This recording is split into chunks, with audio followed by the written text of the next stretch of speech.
भटकता मुसाफिर और रहस्यमयी जंगल। अंधेरी रात थी और चारों ओर सन्नाटा पसरा हुआ था। रोहन, जो शहर के कोलाहल से दूर अपनी साइकिल पर सफ़र कर रहा था, रास्ता भटक गया।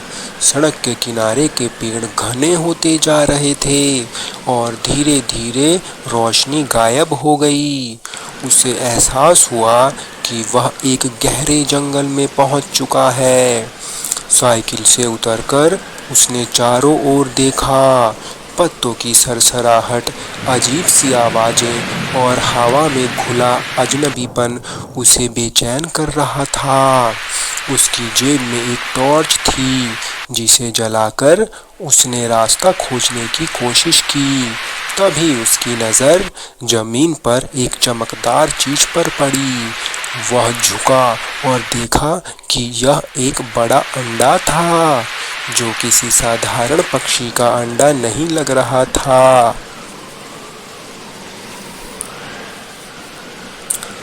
अंडे की बनावट असामान्य थी। उस पर अजीब सी नीलापन लिए सुनहरी धारियां थीं। रोहन ने उसे उठा लिया। अचानक अंडा उसके हाथ में फिसल गया और ज़मीन पर गिरते ही टूट गया। अंदर से एक छोटे से पक्षी ने बाहर झांकना शुरू किया, लेकिन यह कोई साधारण पक्षी नहीं था। उसकी आंखें चमकदार लाल थीं और उसके पंखों पर रहस्यमयी निशान थे।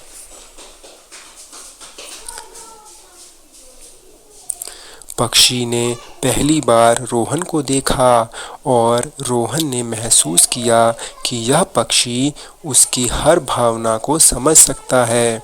पक्षी ने धीमे से चहचहाया और उसी पल रोहन के चारों ओर हवा का एक झोंका आया।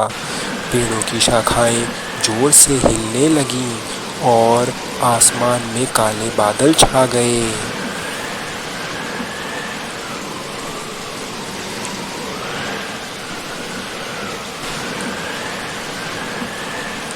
रोहन ने पक्षी को उठाया और अपनी जैकेट के अंदर छिपा लिया। वह अब घबराया हुआ था, लेकिन साथ ही यह जानने को उत्सुक था कि यह सब क्या हो रहा है। तभी उसने पेड़ों के बीच से किसी के चलने की आहट सुनी। वह पीछे मुड़ा, लेकिन वहाँ कोई नहीं था। फिर अचानक एक डरावनी हंसी की गूंज जंगल में फैल गई। कौन है वहाँ? रोहन ने डरते हुए आवाज़ दी। जवाब में एक धीमी पर गूंजती हुई आवाज़ आई। तुमने जो अंडा तोड़ा है, वह इस जंगल का रक्षक था। अब तुमने इसे मुक्त किया है, लेकिन साथ ही उस श्राप को भी जगा दिया है जो सदियों से बंद था। रोहन का दिल तेजी से धड़कने लगा। पक्षी ने जोर से चहचहाया और उसके पंखों से हल्की रोशनी निकलने लगी। उसी पल रोहन को एहसास हुआ कि यह पक्षी साधारण नहीं है, बल्कि कोई जादुई शक्ति रखता है। जंगल के अंदर रोहन ने खुद को और पक्षी को बचाने के लिए एक सुरक्षित जगह ढूंढनी शुरू की, परंतु हर कदम पर उसे कुछ अनजान शक्तियां महसूस हो रही थी। अचानक जमीन हिलने लगी और पेड़ों से एक परछाई प्रकट हुई। यह परछाई लंबी और भयानक थी। उसकी आंखें जलती हुई लाल थीं।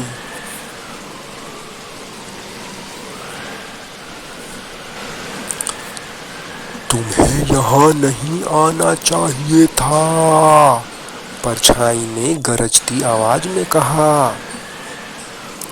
मैं गलती से यहाँ आ गया हूँ, रोहन ने कांपते हुए जवाब दिया। गलती से या इरादे से फर्क नहीं पड़ता। अब तुम्हें इस श्राप को खत्म करना होगा, वरना तुम और यह पक्षी कभी इस जंगल से बाहर नहीं जा पाओगे। रोहन को समझ नहीं आ रहा था कि वह क्या करे। पक्षी ने उसके कंधे पर बैठकर अपनी चोंच से इशारा किया। उसने देखा कि ज़मीन पर एक प्राचीन पगडंडी बन रही थी। उसे लगा कि यह रास्ता उसे किसी समाधान तक ले जा सकता है। रोहन पगडंडी पर चलता गया। पक्षी ने रास्ता दिखाने में उसकी मदद की।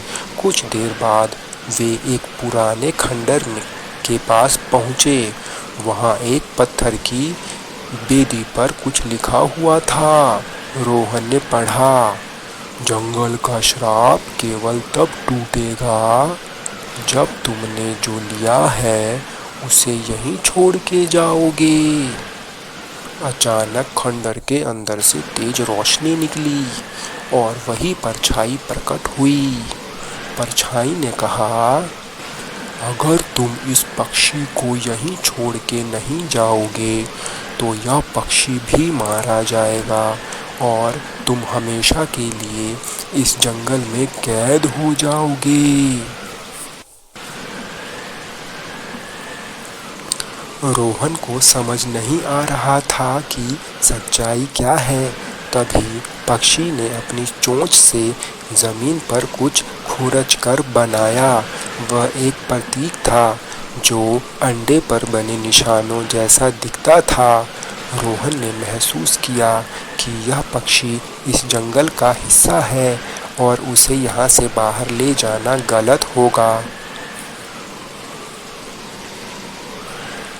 रोहन ने पक्षी को देखा और कहा, अगर तुम्हें यहीं रहना चाहिए तो मैं तुम्हें छोड़ दूंगा। शायद यही सच्चाई है। पक्षी ने सहमति में सिर हिलाया। रोहन ने पक्षी को वेदी पर बैठाया और कहा, मैंने तुम्हें गलती से मुक्त किया, लेकिन अब मैं तुम्हें वापस तुम्हारे घर में छोड़ रहा हूँ। जैसे ही उसने यह कहा, जंगल में रोशनी फैलने लगी, परछाई गायब हो गई और पक्षी ने एक आखिरी बार रोहन की ओर देखा। उसकी आंखों में कृतज्ञता झलक रही थी। रोहन ने महसूस किया कि जंगल का अंधेरा गायब हो रहा है। उसे एक साफ रास्ता दिखाई दिया जो जंगल से बाहर की ओर जा रहा था। उसने आखिरी बार उस जगह को देखा जहां पक्षी गायब हुआ था और धीरे धीरे जंगल से बाहर निकल गया। जब वह अपनी साइकिल के पास पहुंचा तो सूरज उग रहा था। उसे लगा कि यह सब एक सपना था, लेकिन उसकी जैकेट में से वह निशानदार पंख निकला जो उस पक्षी का था। यह घटना रोहन के जीवन का सबसे बड़ा रहस्य बन गई। वह जानता था कि उसने सिर्फ एक पक्षी को नहीं छोड़ा, बल्कि एक जंगल को उसकी आज़ादी वापस दी थी। बाय बाय दोस्तों, सब्सक्राइब करना ना भूलें।